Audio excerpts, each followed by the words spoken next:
Okay, this is my last video for frequency separation. It might be my last. I might do another one because I would like to explain how frequency frequency separation 2.0 works. So I don't know yet. I might do that another time, but I feel like this whole photography thing is kind of boring because I've been doing it for some time now, so I might change it up. But this is the last video, and I'm going to be showing you guys what I do on my high frequency layer, how I go about editing the textures and everything, and making everything look really nice. So if you like all the videos I have and you want me to make more tutorials, please tell me, because I don't know, I don't really think I'm getting the support I need here, but I'll still be releasing videos though. Thank you. Okay guys, welcome again to another video, and I think this is going to be the last video I'm going to do on frequency layer. So I'm just going to show you guys what this might not be the last video though, like I might make another one, but I just want to show you guys what I do on my high frequency layer. So we've done frequency separation on this picture, like the low frequency. Actually, we've worked on the skin tone, and the skin tone is looking even. And now what we're going to do is that we're going to work on the texture layer, like this high frequency layer, so that we can actually make things look more better. So the first thing we're going to do is that on this when you select the high frequency layer, you select your healing brush tool, and we're just going to be doing some movement around. I use the healing brush tool to do all these things, so let me just change it from dark to normal. You select and you paint, you select, you paint. We're just going to be taking from different texture layers and trying to like put it on that layer, so it kind of makes everything look smooth. You will want to be zoomed in so you can actually see what you're doing, so you don't go around making mistakes. Just trying to work on the texture right here. Let's say you see, are you seeing this strand of hair, this little strand of hair here? If you want to remove this hair, it's actually easy. All what you're going to do is that you're going to change this to lighten. When you change it to lighten, you pick an area close by here and you just drag, and as you drag, you see that the hair is going away. You do it again, you lighten, just drag it, and the whole hair is going away.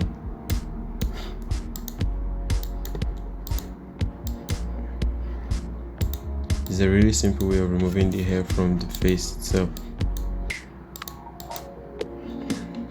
It's kind of messy sometimes, but you can always do it again.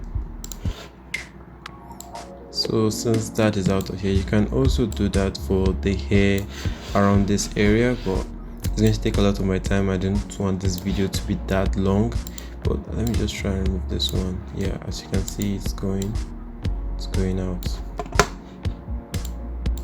So this is just how you do it.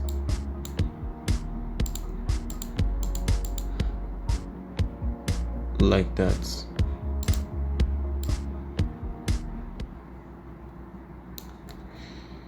Yeah, something like this. Just move it that way. So that's exactly what you're going to do for any other spot where you see loose hair, like over here, you can just use it to remove the hair over here, kind of make everything look smooth.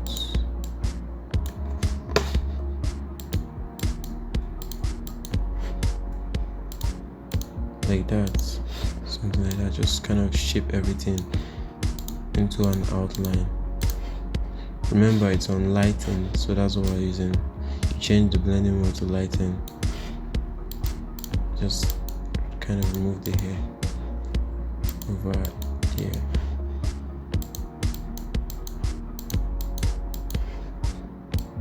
That's what we're doing. Kind of just lighten this area a bit. Also here.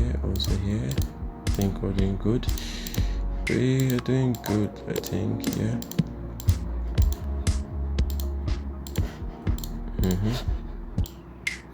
Just trying to like make the picture look good.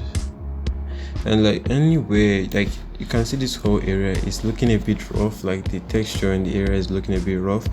So I think we're just going to work on it a little bit. So we're just going to select the darken, and when we have the darken, we're just going to try and be looking at small areas and trying to light areas. Like here is a bit light, and just also going to try and make it dark.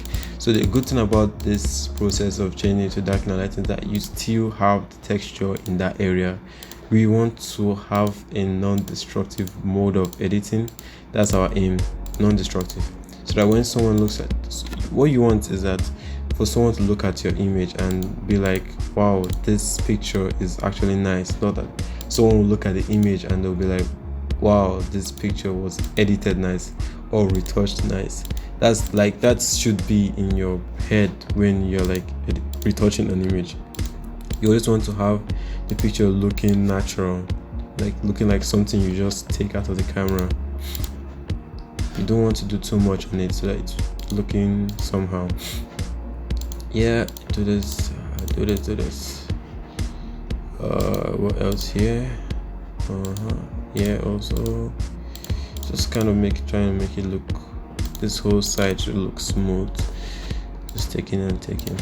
Sometimes I like using the clone stamp tool, so if you can, my toolbar is edited for just like the things I use for retouching and everything, but you can also tap here like this whole button. Like if you right click it, you can see other tools on your own, and you can see the clone stamp tool.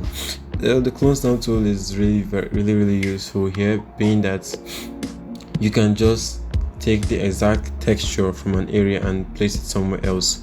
Like let's say we want to, here is looking a bit too, let's say, blurred out. We can just take the texture from this side and apply it on top of there, like that. Just apply the textures all over the place. Anywhere that's looking a bit blurry, like here it looks blurry and there's texture here, so we don't want the picture to be looking somehow when the client looks into the picture. So we can just take the texture and apply it. You don't want to drag a texture from this area and put it somewhere there. Let me show you just how that will look like. It's going to look messy, so we don't want to do that. Always when you're trying to replace texture, you take from somewhere close by and put it somewhere else, so that everything will look really nice. That's our aim. We want everything to look natural and kind of alright, like just trying to enhance the picture or not really change the image. I prefer using the clone stamp when I'm working on the check high frequency layer. I prefer using the clone stamp because I can easily just take from an area that I like and put it in an area that I do not like. So it's just like replacing the whole thing. And yeah, I can see this line over here. I'm just going to kind of blend it out. Yes, that looks nice. And over here too, we're just trying to work on the skin.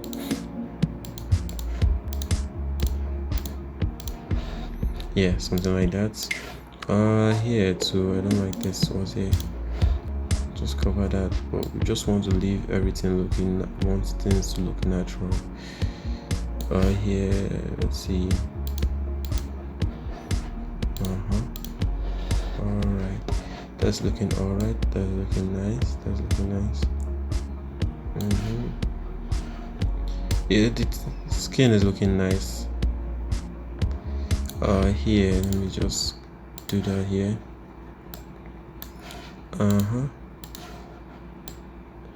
So we're almost done with this image. This isn't really hard. I get a lot of people asking me, wow, man, how are you doing the picture, how are you making the picture look so clean, so neat? It's just that the longer you take doing your frequency separation, the better the image is going to be, and the longer you do your dodge and burn. Like if you have a lot of pictures, it's best you just do frequency separation only, but if you have the time, you can always try and do dodge and burn on the other pictures. Dodge and burn is another thing on its own. Like I'm still trying to learn like perfect dodging and burning, but I can make a tutorial for you guys and show you guys how far I've gone and things that I've experienced while doing dodge and burn. There's Also, another method of frequency separation using the median method. I think I'll make a video on that separately later, but not now. Okay, I think I actually want to remove this hair over here, so I'm just going to go to where is our lighting tool, lighting, and I'm going to select from this area, and I'm just going to drag it over, yeah, like that, just removing that whole layer. Just remove that whole layer of hair on her face. Yes, just try and remove it. It's looking kind of odd. Just trying to remove it, trying not to make it look too obvious. I feel like I'm doing a good work, but I also feel like I'm kind of spoiling the image. But the thing about it is that nobody's going to know, except for the people that are watching this video right now. Okay, something like that. I think we got rid of the hair. Now it's kind of looking messy. Let's just take that back. Let's just leave the hair.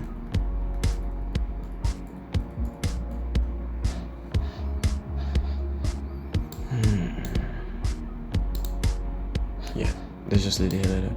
So that's how I go about my frequency layer, frequency separation, and that's how you can make the skin to look really good. So let's just take a look at before the whole frequency separation and after frequency separation. So this before frequency separation, the skin looks somehow, the skin tone is not good and everything, and then after frequency separation, the skin is looking nice and we have all the details we need in the picture.